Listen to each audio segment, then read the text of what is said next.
See, Jesus wants us to be all in. He wants us to be committed in every part of our life. So it's super important that we know that. It's super important that we give him everything. To be committed means to be all in. To be sincere is to have a committed relationship with him.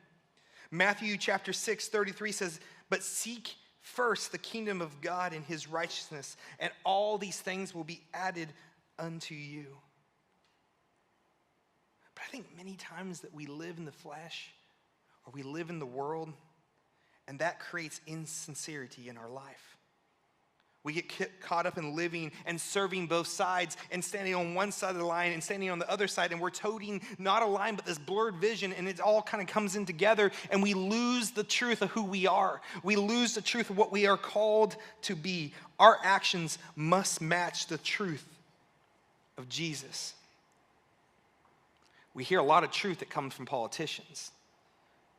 They always say that many people take what they say as the truth. And I remember this story. My wife and I have recently watched a movie, and I don't remember the name of it, but it is about the Benwatu king in Africa.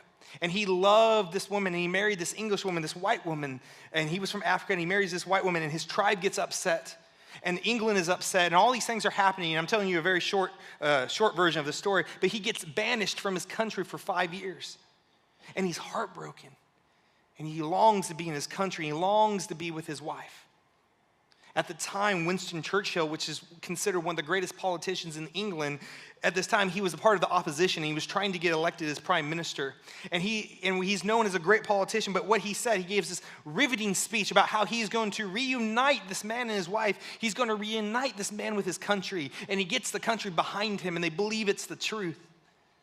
And then he gets elected.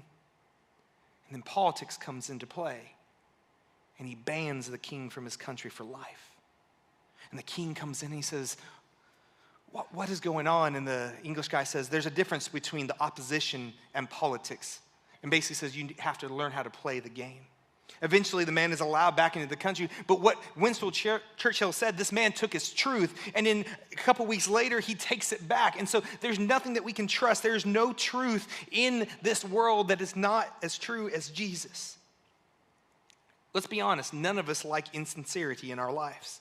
We don't like it in our leaders. We don't like it in our friends. We don't like it in our spouses. We don't like it in our children. We definitely don't like it in our churches or our community groups or in people that we allow into ourselves. So it's very important that we are guided by the truth.